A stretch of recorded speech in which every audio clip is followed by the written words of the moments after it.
Tim 0703 Cilacap. Out! Out!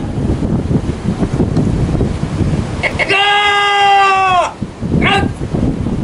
Lapor, apel mitigasi bencana alam. Siap dimulai. Lanjutkan. Lanjutkan. Pasukan istirahatkan. Pasukan istirahatkan. Untuk perhatian, istirahat di tempat. Out! Selamat pagi. Ini kurang nih. PP nih harusnya kalau teriak pagi-pagi nih minimal tanah ini bergetar. Kalau perlu jebol lagi pantai nih. Selamat pagi. Nah, tepuk tangan.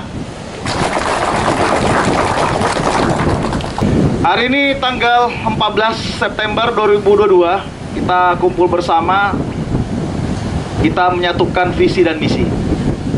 Kalau tekad serasa kita sudah sama.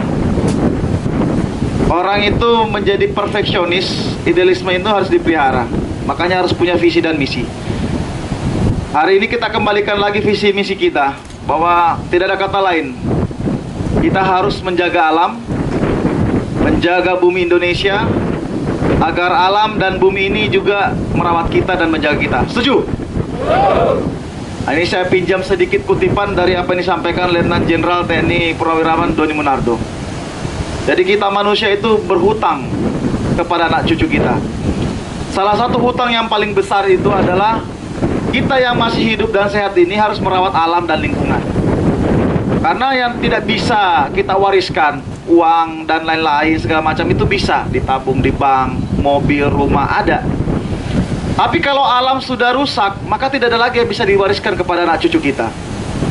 Itulah pesan bermakna, pesan moral yang paling mendalam bagi kita manusia yang masih sehat dan masih hidup. Apel telah dilaksanakan. Laporan selesai. Terima kasih. Setelah ini dibubarkan, kemudian laksanakan observasi bersama teman-teman. Kerjakan. Kerjakan.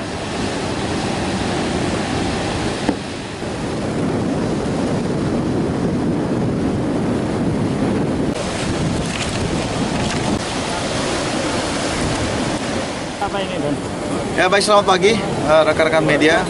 Hari ini tanggal 14 September 2022 kami di sini seluruh stakeholder dalam hal ini diinisiasi oleh Kodim 0703 Cilacap, ada Kepala Dinas DLH, BPBD, kemudian BUMN, Pertamina, S2P, ada Forkopimcam. Hari ini kita kumpul bersama apel gabungan, apel pagi gabungan Kodim dengan seluruh stakeholder yang ada di Cilacap. Khususnya kita laksanakan di Pantai Kemiren yang mungkin langsung kita lihat di belakang ini dalam kondisi gelombang tinggi yang disebabkan oleh anomali cuaca khususnya di Samudra Indonesia. Dan sebenarnya tujuan pagi ini adalah kita melihat langsung sekaligus meninjau bagaimana program menggandeng seluruh ormas, kemudian seluruh stakeholder dan LSM atau masyarakat yang berada di Cilacap agar peduli dengan lingkungan, mulai dari program yang paling sederhana yaitu bersih-bersih pantai. Kemudian ada beberapa barrier pantai yang sudah rusak, kemudian kita tinjau bersama. Ada stakeholder di sini juga dari Dinas PUPR, BSDA, yang mungkin ke depan menjadi acuan bersama bahwa Cilacap ini dengan yang berada dalam kontur yang sangat riskan dengan adanya gelombang tinggi dan abrasi, ya harus ada penanganan lebih serius sehingga dapat kita laksanakan mitigasi untuk penanggulangan bencana ke depan. Sebenarnya tadi kita menyatukan niat lagi karena tentunya dari stakeholder masing-masing ini kan sebenarnya sudah punya tujuan program yang akan dilaksanakan sepanjang tahun, termasuk kami Kodim dalam Undang-Undang TNI, MSP melaksanakan kegiatan operasi penanggulangan bencana. Itu adalah salah satu tugas pokok kami. Sehingga kami satukan lagi tekad, visi, dan misi kami, termasuk dari BUMN, Pertamina, BPBD yang saat ini luar biasa karena kegiatannya untuk di Cilacap sendiri memang luar biasa, karena kalau untuk wilayah timur ini akan sangat riskan banjir ataupun abrasi, dan barat itu dengan longsor. Termasuk DLH juga, karena harus melihat bagaimana program konservasi itu sendiri seperti apa, kemudian mengembalikan lagi fungsi alam dalam bentuk program restorasi itu ada DLH juga. Termasuk kita gandeng perusahaan-perusahaan strategis nasional yang di dalam itu ada program-program yang bisa dikombin untuk lebih kompak secara pakemnya dan tentunya berdampaknya lebih nyata untuk mitigasi bencana di Cilacap. Saat ini program kita sudah menanam lebih dari 14 juta pohon mangrove dan ke depan akan kita laksanakan terus. Cuma sekarang yang harus dilakukan adalah konfigurasinya. Karena memang berbeda menanam mangrove yang berada di pulau atau di bantaran sungai ataupun yang berada di pinggiran pantai Cilacap.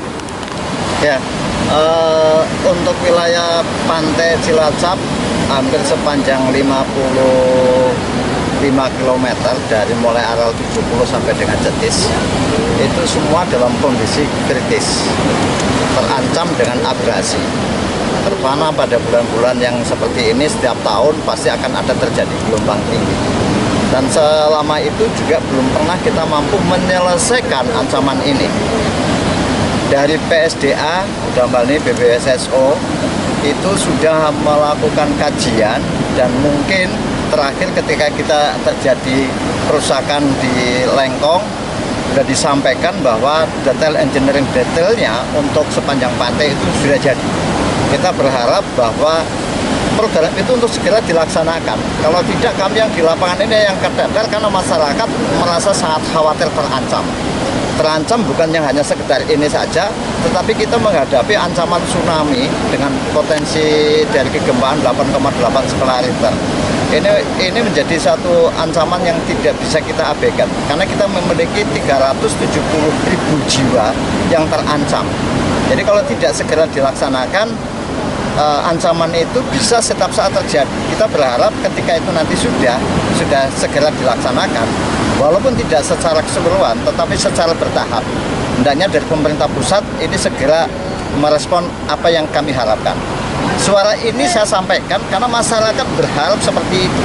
Kami harus memberikan jaminan bahwa masyarakat harus tenang dan kewajiban kita menyampaikan ini adalah sebagai tanggung jawab pemerintah daerah, menyampaikan sebagai standar minimal pelayanan terhadap masyarakat. Ketika ini tersampaikan, tetapi kita bukan menyampaikan janji karena memang sudah ada program dari BPSSO. Nanti mungkin bisa dijelaskan lebih detailnya secara teknis dari PSDA yang memiliki pejabat yang ngurusi untuk pantai dan sungai, kemudian nanti BLH bagaimana cara mengatasi pantai dengan mitigasi vegetasi pantai, ya.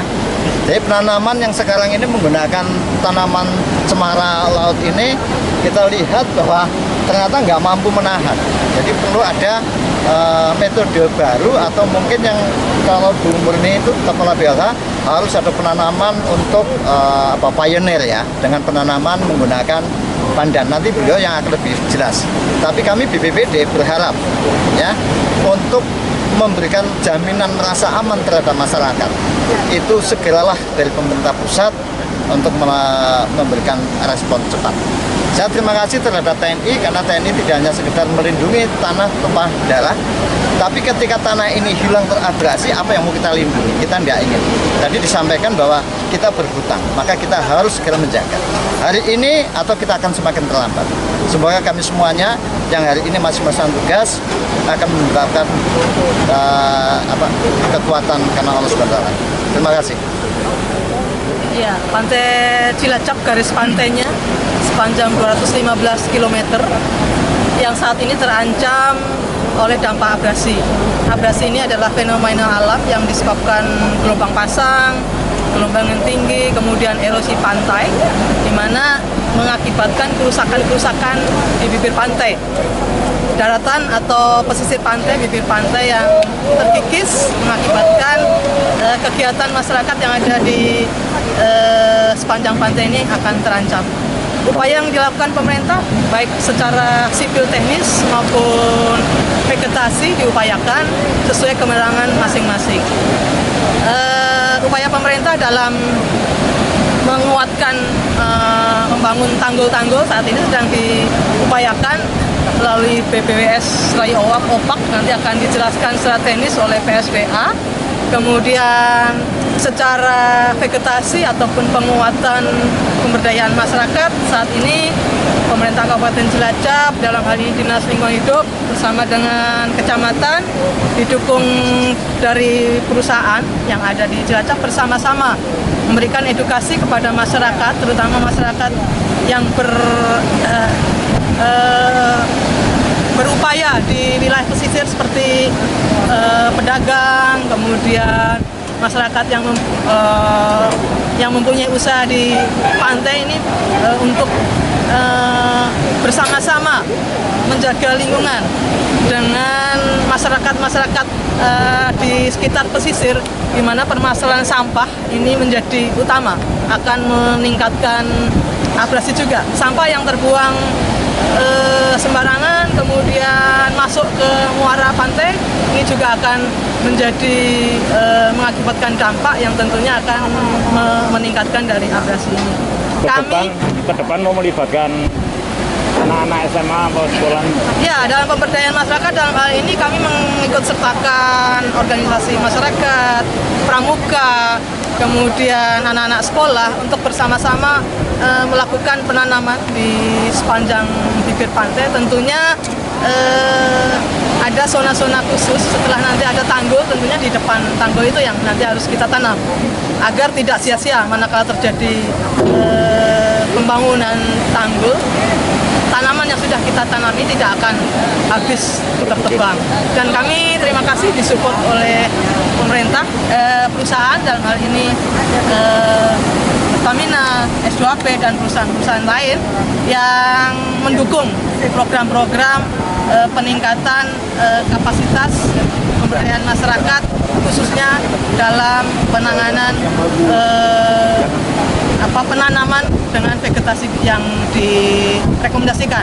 Saat ini kami mengupayakan untuk penanaman pandan, karena pandan ini menjadi tanaman yang direkomendasikan untuk penguatan bibir pantai. Kami dibantu teman-teman dari pemerintah kecamatan bersinergi. Terima kasih kepada TNI Angkatan Darat yang bersinergi dengan kita semua untuk bersama-sama menyelamatkan lingkungan. Terima kasih.